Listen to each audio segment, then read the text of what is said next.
Café na mesa. Mano, chega junto que hoje a gente vai conversar sobre Evangelho de Tomé, Paul Washer, que não é Paul Walker. A gente vai falar sobre verdadeiro evangelho, sobre falso evangelho e sobre um livro que me quebrou demais. Então, chega junto e vamos que vamos. Mano, não sei se tu sabe, mas existem alguns livros apócrifos que supostamente seriam do período do Novo Testamento. Os livros apócrifos são livros que alguns diziam que eram livros escritos pelos apóstolos, mas que nunca se comprovou terem sido escritos pelos apóstolos, ou se comprovou que não eram, ou que se comprovou que não eram realmente do tempo apostólico. E um dos livros muito, assim, um bem famoso é o tal do Evangelho de Tomé. Tem Evangelho de Tomé, tem Evangelho de Pedro, tem Proto-Evangelho de Tiago, tem Apocalipse de Pedro, mas, tipo, não se comprovou que não foram eles mesmos que escreveram. E aí, tipo, o Evangelho de Tomé é engraçado, mano. Ele fala sobre, supostamente, sobre a infância de Jesus. Esse me marca muito, porque uma vez eu vi um filme que é baseado nesse Evangelho de Tomé. E eu era criança, eu fiquei confuso, tipo, caraca, eu nunca ouvi sobre essa história lá na salinha, né? E era Jesus, tipo, pequeno, aí Jesus brincando matou um passarinho, morreu, Jesus vem e ressuscita o passarinho. Só que aí quando ele ressuscitava o passarinho, morria um velho dentro da casa dele, Jesus ficou entre deixar o passarinho ou o velho morrer. Eu falei, caraca, que loucura! Enfim, são livros que se comprovaram que não eram canônicos, mas enfim, a questão é que durante o período apostólico ali, eles estavam enfrentando realmente muitas pessoas dizendo outros evangelhos. Tá. Então, é por isso que em Gálatas 1, Paulo está falando, olha, se alguém falar um evangelho diferente daquele que a gente tem anunciado, desconsiderem, ou seja, seja anátema, não deem ouvidos.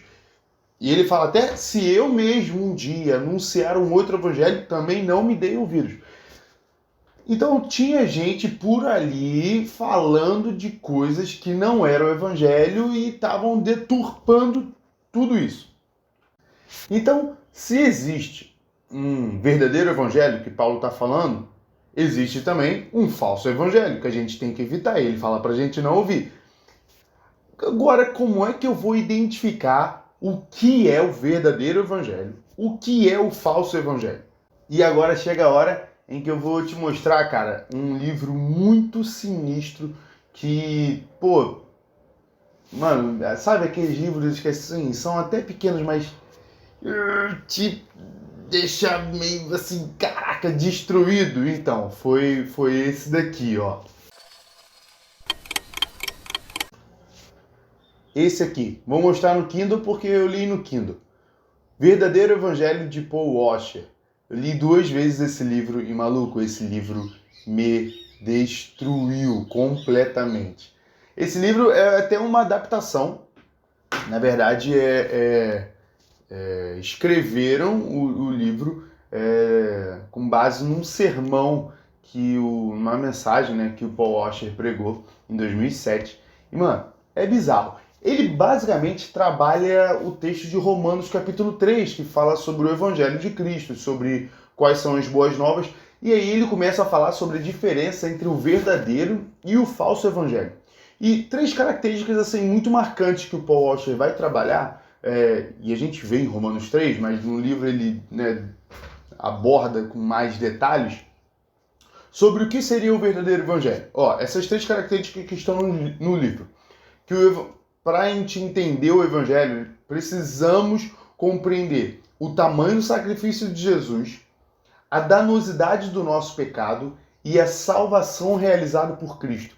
E, cara, isso é muito louco, porque a ideia que o Paul Washer trabalha é exatamente essa, de que o verdadeiro Evangelho, para ele ser compreendido, eu preciso, antes de entender o quão valioso é o sacrifício de Jesus, eu preciso entender o quanto eu sou pecador. Sabe? O quanto que eu sou destruído. o quanto que eu sou miserável. Então ele fala como se fosse uma luz brilhando, tipo, que é muito bonita, beleza? Mas se tiver muita luz em volta, a gente não vai conseguir identificar aquele brilhozinho daquela luz. Então nós precisamos entender o quão escuro é o nosso coração e o quão destruída é a nossa vida, para aí sim compreendermos, tipo, caraca, a salvação realizada por Jesus é maravilhosa. Então, assim, ele aborda muito sobre os efeitos do pecado, sobre como o pecado tá arraigado na gente, e aí depois ele começa, mano, quando esse cara começa a falar sobre o tamanho do ato que Jesus realizou ao nos salvar, sobre as escolhas que Jesus fez, sobre, sabe, esse amor incompreensível e, caraca, é muito louco. E o verdadeiro evangelho passa por isso, realmente. Nós entendermos que existe a salvação de Jesus e existe também a danosidade do nosso pecado, entender como foi o sacrifício de Jesus em nosso lugar. Então, assim, o verdadeiro evangelho passa por essa parada. Eu vou ler duas frases, assim, muito punks desse livro. E olha só, na página 32 ele diz assim: muito da psicologia moderna fala a respeito de se sentir bem com quem você é. Entretanto, não é isso que eu quero. Eu quero que você seja salvo de quem você é e do que você tem feito. Tá ligado? Olha como que o verdadeiro evangelho é diferente do que a gente ouve muito por aí. Porque não é a gente se sentir bem, seja você, tipo, você é assim, parabéns, não, ninguém pode te mudar. Mano, o evangelho mostra o quão ruim nós somos e precisamos de transformação. E outra, na página 58, olha isso. Nós somente podemos ver a glória do amor de Deus. Ó, a glória do amor de Deus, sabe? O amor de Deus está ali. Nós somente conseguimos ver, só podemos ver a glória do amor de Deus quando reconhecemos nossa necessidade e largamos todas essas tolas e banais ideias de valor, mérito e justiça própria.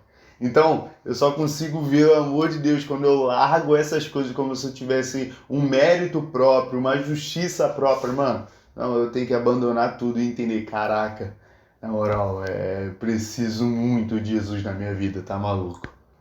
Agora, tá, se existe o verdadeiro evangelho, Gabriel, como é que eu identifico o falso evangelho? E o falso evangelho, os falsos evangelhos, eles estão exatamente do lado oposto, tipo, é só eu pegar as características do verdadeiro evangelho e inverter. Então, por exemplo, uma característica dos falsos evangelhos são a valorização do eu. Então, não é muito Cristo, assim, que é o objetivo de ser glorificado, não. O objetivo mais é glorificar a pessoa mesmo. Então, tipo, o eu é super destacado de como eu sou isso, você é incrível demais. Então, assim, a valorização do eu, cara, não significa que a mensagem do evangelho, né, pregando, você tem que, né, só destruir as pessoas, mas mostrar que as pessoas já estão destruídas e precisam do evangelho. Não sei se deu para entender. Mas, assim, o falso evangelho mostra muito sobre valorização do eu, valorização do eu, valorização do eu. Uma outra parada. No falso evangelho, a pessoa é incentivada a ser do jeito que é, sem precisar de mudança. Então, o falso evangelho, além de te valorizar, ele fala que você não tem que mudar, cara. Não, você é desse jeito, então você não precisa, então você já é assim, então, às vezes você está tendo dificuldade com o pecado, vamos supor, mas você talvez já carregou isso de outra pessoa. Mano, esquece. Isso é falso evangelho. Terceira coisa muito significante no falso evangelho. Não se fala de condenação ao inferno. Olha como isso é muito bizarro, ele trabalha muito sobre isso no livro.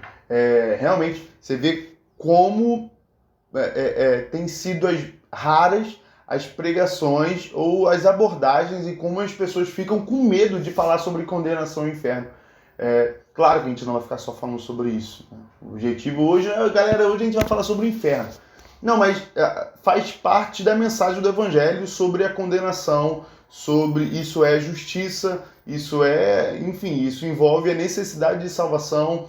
Então, só que no falso evangelho isso não é abordado porque não é um tema muito agradável para ser dito. Não. O Evangelho completo, ele envolve também abordagens sobre o inferno, a condenação e sobre a necessidade de nós nos entregarmos a Jesus, porque ele é a única salvação. Agora, beleza, qual a responsabilidade que eu tenho com isso? Será que, assim, Gabriel, então esse vídeo é só para falar que eu não tenho que ficar falando, pregando o falso evangelho? Não, não é isso não. Como ouvintes, nós temos uma responsabilidade, sabia? Porque Gálatas 1, lá, que a gente falou lá no início, está dizendo que nós temos que desconsiderar os falsos evangelhos. Então, olha só, qual é a responsabilidade que eu e você temos de não darmos ouvidos a esse falso evangelho, não darmos ouvido a essas novas interpretações que tentam,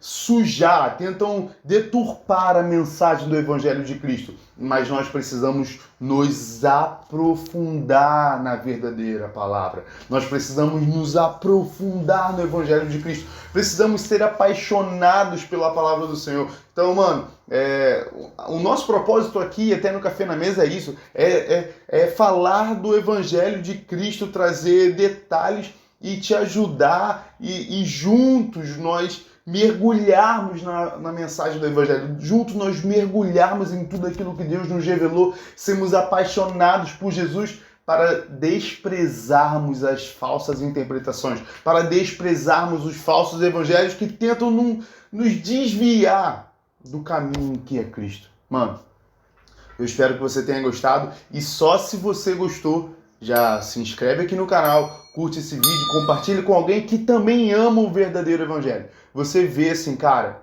você ama o verdadeiro evangelho, lembrei de você assistindo esse vídeo e, mano, tem uma mesa esperando por você e quando você estiver na mesa, anuncie Cristo. Tamo junto? Café na mesa, às vezes eu digo assim, não sei se é café. Ih, tá sujo. Café, é de canela, mas tamo junto, é nóis.